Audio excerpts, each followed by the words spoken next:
feel like this is like a therapy session. Hey guys, it's Jess from She's the Posh. Welcome back. And today I'm doing another tag video. I was tagged by Gwenny from Style by Gwenny, and this tag is 3 of the worst luxury purchases I've ever made. I make videos every Wednesday and Sunday, all designer and fashion related. I love to share with you all my tips and tricks. If that is something you're into, please remember to hit subscribe below and ring my bell so we can become best friends here on the internet. Okay guys, this is an interesting tag and kind of a sad tag and kind of a tag that makes me like, ugh, at my own self, because you know what? I don't always get it right. I know, it's shocking, but this is kind of a fun tag and I think it's important. I mostly show you all the good stuff, but I should really like show you some of the bad stuff so you can learn from me and not do those things.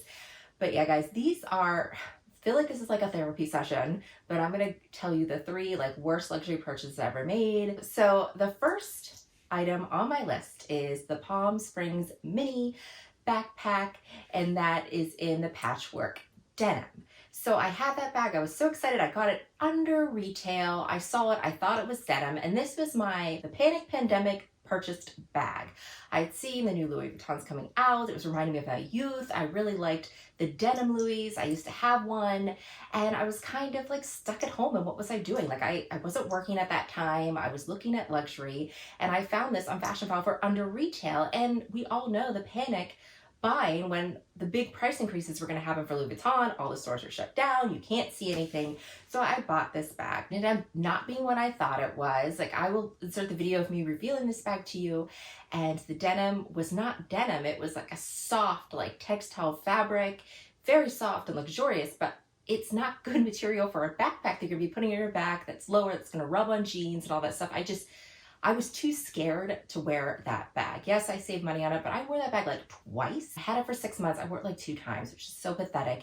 And ended up sending it back to Fashion File for the buyback credit. So they do a buyback credit on that item, and I was able to get enough money to purchase my other Palm Springs backpack in the size PM reversed monogram. So I ended up becoming a happy story, but I did lose money on that. I lost a couple $100. It was kind of like, you know, it wasn't the best purchase, but I kind of understand myself and I forgive myself for that one, because I feel like we all kind of made some purchases like that and we've all panic shopped in our lives. Okay, number 2 of the worst. It wasn't even my fault, but I just had to share this with you. So I had bought from Poshmark. I used to buy bags from Poshmark at the time. If you go back to like my earlier videos, I always find great deals on bags. I like to buy them and then flip them. I make extra money. I used to resell on Poshmark. I don't do it anymore because they made me mad. Well, there's a whole video explaining the rants, but basically I had purchased what I thought was a great deal,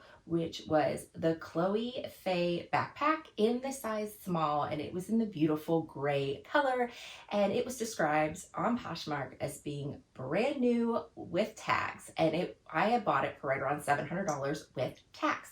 I was looking into buying another one. If you're familiar with Chloe Faye's, you can find them on sale under $1,000. They're not as popular anymore, but I really like that backpack, and I thought I'd rather buy these bags from a person. Like I like shopping from Poshmark because they got a little bit more money than Fashion File, so I thought it was a win-win-win. And I got it a little cheaper than I would buy it on Fashion File. So I really like supporting other women. So that's why I chose that route. But when I received the bag was broken. It was listed new with tags. It did not list any flaws. There was you gotta click on this video because it was a total scam. There was a picture of a piece of the bag in the background somewhere. So basically there's a part on the strap where you can adjust it. You know, the little round ball where you adjust the strap. Well, the girl must have bought it and was trying to adjust it, and she didn't know what she was doing, because I should have realized this girl didn't sell any other Luxe pieces. There was no other Luxe pieces on there. So the bag did come back. It was authentic. However, it was broken. She must have snapped it trying to adjust the strap. So it was the actual metal piece snapped. There was no way to fix it. Like you would have to get it professionally replaced. I had tried to get it professionally replaced and they couldn't. I'd have to find someone with a Chloe store, and I was just mad because the item was not as described. So I should have been able to return this from Poshmark. Long story short, Poshmark screwed me over and said, we'll give you a $50 credit just because it's broken, and they'll call it a day. Well, that $50 credit was worthless. I sold it as is because I couldn't find anyone to fix it. Yes, I could have probably maybe contacted Ringo Brothers or sent it away, but at that point, I didn't want anything to do with this bag. I was so mad. I would never wear it even if I got it fixed because I just had such a bad experience and a memory with it. And the fact that Poshmark did not have my back, that they sided with this woman who lied about it. If something is listed, I'm getting hot about this, but if something is listed new with tags, it's new with tags means it's flawless. There's nothing wrong. Just because tags are attached doesn't mean it's new. If something's broken with it, something's broken with it. So I'm getting all hot talking about this again, but if you want to hear the full rants, like click on that video. I think you'll enjoy it listening to, because I get realistic if I say it when I get mad. So I ended up just selling it as is to Fashion File, and I lost about $150 on it, and I had the $50 Poshmark credit, and I have yet, like, Poshmark, you lost my business. I no longer sell on there. And I hardly ever buy in there. I buy maybe every like clothing or something small, but I don't buy super expensive luxe pieces on there anymore. So you lost my business. This is a Pretty Woman moment. Big mistake. Big mistake, Poshmark. Because your girl can spend some coin. And last, we're going to talk about this one because I just don't know. I don't think this was a wise purchase. So I had bought on Poshmark again. Like this was way back in the day. It was one of my first videos and I revealed this, and these items, I find them as a worst purchase because I don't know if they are real or authentic. I think they might be fake. So let me show you. So I have two Dior earrings here, and I had got these Poshmark. I got them for right around $400 for these two pair of earrings. This was a seller that had sold other stuff. Like, she had good reviews. Like, I didn't think anything of it. So here's the box. Let me show you the pieces. So here's like the dust bag. I have them attached here. So this was like, they no longer make these anymore, but this is the dangle ones. They had the CD. And here is the other one, which is like when the Ja Dior dangles were big. And this one's the one with like the bee and has like the Ja Dior and all this stuff. And they feel like, the thing is, I don't know if these are real. They feel like quality. When I got them, I took pictures of them and I tried to get them like authenticated by different people. But it's very hard for people to authenticate jewelry. And I trusted the seller. She seemed like a really good one. Like, it feels like, this doesn't feel chintzy. It feels good. And everything kind of, because I have other Dior earrings, so it looked good. But then the thing later that made me like question it, well, first of all, I decided like, I don't really wear dangly earrings, so I wanted to sell these.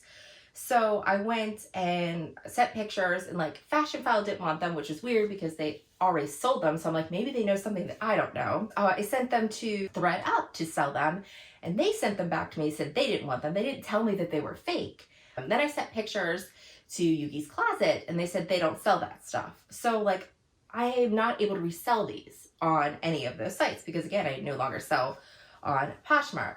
So then I started looking at the packaging. So I had gotten this here. I'll show you. This is what my tribal earrings came in. And you look at like the pouch and stuff for this one, they are really different, right? And then I thought, well, maybe they just changed the pouch.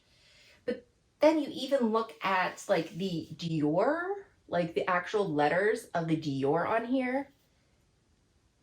And I'm like, okay, those like really look different. Like the D doesn't look the same. And then we look at the lids of the real one and the other one. I mean, they look very similar, but this is the real one. It has like, it's very textured, but look at the D. Like, look how the D is like pointy and the other one is not. Do you see that? So like, I want your opinion on these. Do you think that these earrings are fake? That's why I'm calling it a worst purchase, because I've only worn them a couple times and then I was just going to sell them because I got such a great deal on them. I knew I would get all my money back, I mean, it wasn't even a price that I would think that I was getting taken, because these Dior earrings go for like, you know, a couple $100 each. I bought two together. So I basically got both of them for like $150 or $175 each because I bought two and I was buying from a real person. It wasn't even like a super cheap price. And then I went to like talk to the seller about it, and she doesn't exist anymore. Like I went back on my order. So this was like a couple months after I bought them. I realized they weren't for me and I had tried to sell them and I was unable to sell them. And I know I could just, I mean, they look real, but, and part of me is like, well, why would they just like, why would they fake these earrings? These aren't even like super popular earrings. So part of me is like, they have to be real, because why would they fake these? But yeah, it's, so let me know if you have older, I just thought that maybe this was just older packaging, that maybe that's why it seemed off, is just because this packaging is older. But the part that disturbs me is the D part that you have, that, I mean, the lettering didn't look like it matched at all with the authentic one, especially like the D, how sharp the D is. So that is my third worst purchase, because I don't know if they're real. I don't know how to authenticate them. And, you know, really disappointed that I bought something that is fake. And if they are fake, I know I could resell them on Poshmark, get some money back for them, but then I don't want to sell them if I think that they are fake. So if you have any way to help me, like if you have some kind of platform that I can take pictures to or send this to get them authenticated, any tips, I would greatly appreciate it, guys. All right, guys, that is everything. I feel a little bit better, a little angry, remembering all these terrible things, but it's a good release. And I want to thank Wendy so much for tagging me. I'm going to make sure to find the creator down below and put both of their videos. And I'm going to tag some lovely ladies as well. And as always, I want to thank you so much for watching and hope to see you again. Bye, guys.